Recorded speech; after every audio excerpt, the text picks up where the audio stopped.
Bonjour à toutes et à tous, ma team Kiefer, c'est avec plaisir qu'on se retrouve aujourd'hui pour cette nouvelle vidéo pour le résumé complet de la 19e étape du Giro d'Italia 2024. On arrive au terme de cette troisième semaine, encore deux étapes, et aujourd'hui on avait une étape pour les punchers.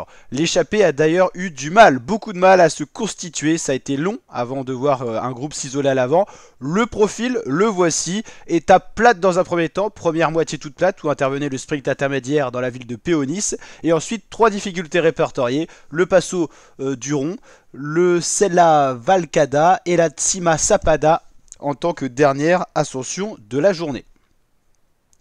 Donc voilà, étape de moyenne montagne plutôt pour les punchers. Un gros groupe est en train de se détacher du peloton. On retrouve dans ce groupe Andrea Vendrame, Julian Alaphilippe, Luke Flapp, Ener Augusto. Non, c'était pas Rubio, c'était un autre coureur de la Movistar, Pedro Lopez. Voilà, donc on retrouve Narvaez, Hermans, Vendrame, Pelayo Sanchez plutôt, Alaphilippe, Flapp.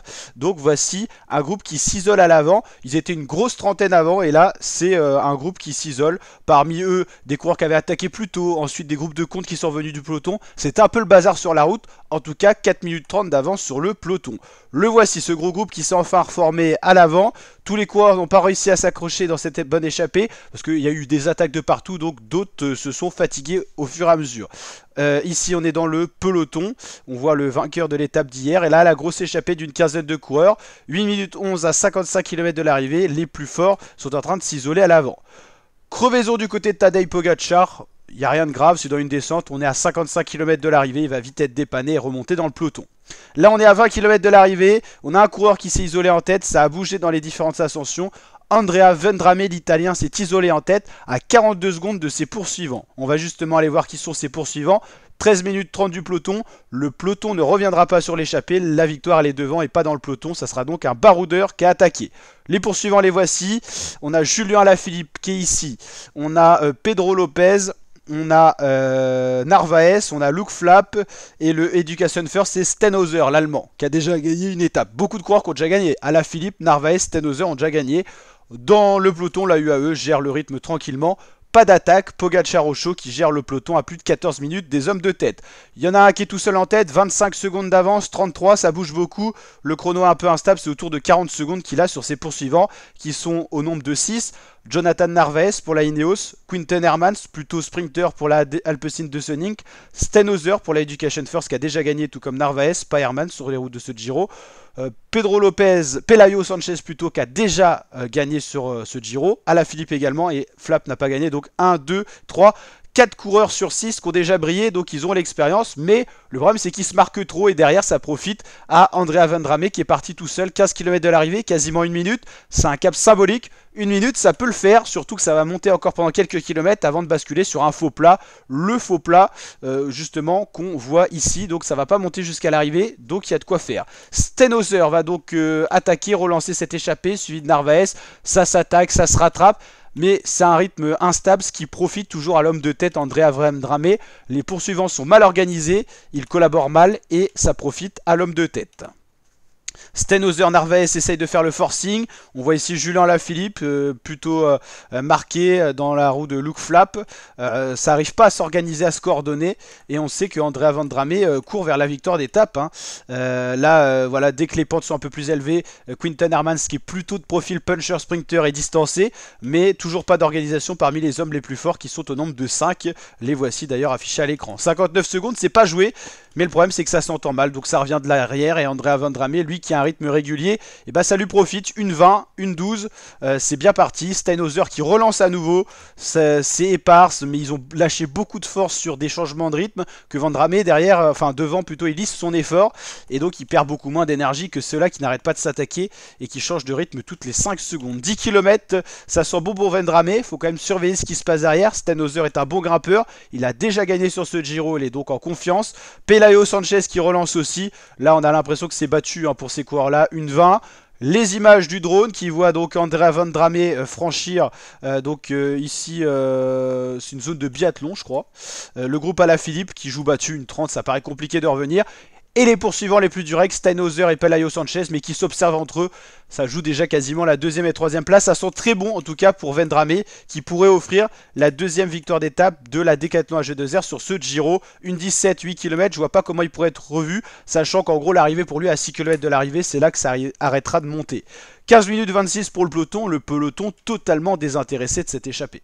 La victoire d'étape se situe donc devant et certainement pour Andrea Vendrame, l'Italien, qui joue à domicile en Italie, qui peut aller chercher aujourd'hui sa deuxième victoire d'étape sur le Giro, lui qui en avait déjà gagné une. Le groupe Alaphilippe a plus de 2 minutes, il joue donc battu. Narvaez, Stenhoser, Sanchez, Alaphilippe se sont marqués, ils étaient peut-être moins forts aujourd'hui, en tout cas l'attaque de Vendrame dans une des descentes et le fait de s'isoler à l'avant lui a profité. On a vu beaucoup ça au niveau de ce Giro, des coureurs comme Alaphilippe qui sont partis à 50 km de l'arrivée, qui vont chercher la victoire d'étape. Ça se joue pourquoi? Ils sont peut-être moins nombreux ceux qui attaquent et qui sont 1 ou 2 à l'avant, mais derrière les groupes n'arrivent pas à s'organiser et donc ils jouent battus. Vendrame à 1 km de l'arrivée, toujours la minute d'avance, ça sent très bon, à part souci mécanique, il devrait aller s'imposer.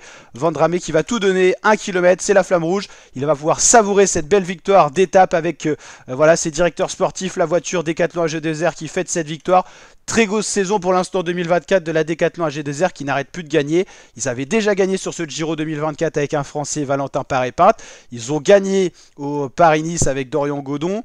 Ils ont gagné sur beaucoup de courses. Et donc là, nouvelle victoire pour la maison AG2R La Mondiale, Decathlon AG2R La Mondiale pour le nom complet. Victoire d'Andrea Vendrame qui offre cette 19e étape à son palmarès et également à l'équipe française Decathlon AG2R La Mondiale. Donc le vainqueur du jour, le deuxième, Pelayo Sanchez, qui a été plus rapide que Stenhoser sur le final, donc le podium. Le vainqueur du jour. Les places d'honneur, 4 et 5 pour Narvaez et Flap. Le groupe Alaphilippe un peu plus loin qui a vu le retour d'autres coureurs, Velasco, un coureur de la Visma Light the Bike, un autre Education First Alaphilippe. Et donc le vainqueur du jour, le voici Andrea Vendrame. Des coureurs rescapés de l'échappée, il y en a plein, un petit peu de tous les côtés. Les images maintenant du peloton qu'on n'a pas beaucoup vu, ça n'a pas beaucoup bougé. La Movistar a un peu roulé avec Nairo Quintana et c'est tout simplement Enner Augusto Rubio qui attaque. Une attaque suivie de près par Tadej Pogacar, Felipe Martinez est là, Arensman, Geraint Thomas, la doublette Ineos, Quintana a fait son boulot, il se relève. C'est compliqué pour l'Italien là, de la formation Astana, c'est Lorenzo Fortunato qui est dans le top 10 mais qui est distancé. Ça attaque du côté de Movistar, ça se relâche et c'est Romain Bardet qui va attaquer pour la DSM, qui est encore le seul Français présent dans ce groupe de leaders, qui est dans le top 10, il attaque, il voit qu'il est suivi, il va se relever. On a un marquage entre les plus forts au général. Et attention, chute de Geraint Thomas. Qu'est-ce qui s'est passé pour Geraint Thomas? On va revoir les images. Le Britannique qui est donc tombé dans ses derniers kilomètres. C'est pas une côte ni rien, c'est un écart qu'il a fait en regardant derrière lui. On va revoir ce qui s'est passé. Geraint Thomas, il est là. Arensman est là. Donc Geraint Thomas, qu'est-ce qu'il fait? Il va regarder derrière. Un côté à droite, un côté à gauche. Et on va voir ce qui se passe si ça bug pas. Ok, c'est bizarre, ça bug. Pourquoi on peut pas passer à l'image suivante? Je crois que c'est bien la première fois que ça m'arrive. Non, ça veut pas passer. Là, 223,92. On va aller voir ce qui se passe du côté de la 223,92. 223,93. Hop, c'est reparti. La suite. On va voir la chute de Geraint Thomas. Hop, en fait, il va aller heurter la roue d'Antonio Tiberi. Le fait de ne pas regarder, sa roue avant a un peu balayé la route. Hop, déséquilibré. Chute de Geraint Thomas qui tombe sur le côté gauche, sur le bassin. Une chute qui peut être notable pour la fin de ce Giro. On va revoir un petit peu encore ce qui s'est passé sous un autre angle. Geraint Thomas qui va beaucoup regarder ce qui se passe derrière. Et hop, il va toucher la roue de Tiberi et ça pardonne pas, il chute. Alors c'est pas une haute vitesse mais ça suffit pour faire des dégâts. Derrière le peloton va respecter le vétéran britannique et ils vont se marquer pour attendre le retour de Geraint Thomas qui est dans les voitures, il s'est relevé, il est reparti aussitôt, c'est souvent bon signe. On revoit encore ce qui s'est passé. Geraint Thomas qui regarde un petit peu partout et bam, ça tombe. Il y en a qui ont eu chaud, hein. Felipe Martinez, un UAE, là ça doit être Rafał Majka, Pogacar. Ils sont bien passés à côté en tout cas. Retour de Geraint Thomas dans le peloton. Plus de peur que de mal, mais attention, demain, si les stigmates de la chute peuvent encore lui causer préjudice. Voilà, l'étape 21 à Rome, on va pas en parler, c'est du plat, il faudrait vraiment qu'il ait un gros bleu et des grosses douleurs pour pas partir de l'étape 21. C'est surtout l'étape de demain qui est de la haute montagne où il faut être en forme. Et bah décidément, ça bug encore, on est sur la 224,42. Qu'est-ce qui se passe? Ah bah c'était la dernière, non c'est normal, c'est la dernière image que j'ai prise. Ensuite le peloton est arrivé tranquillement en se marquant, donc pas de fait notable, c'est pour ça qu'on n'a pas poursuivi. Donc événement de cette étape, victoire d'Andrea Vendrame, Deuxième étape sur le Giro d'un coureur de la formation Decathlon AG2R. Et événement notable, la chute de Geraint Thomas. On verra si ça lui porte préjudice demain. En tout cas, on n'espère pas pour lui.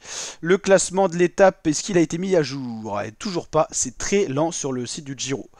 Allez, n'hésitez pas à liker le résumé si il vous a plu, à vous abonner, activer la cloche. Et je vous dis à très bientôt ma team pour de prochaines vidéos. Ciao ciao l'équipe.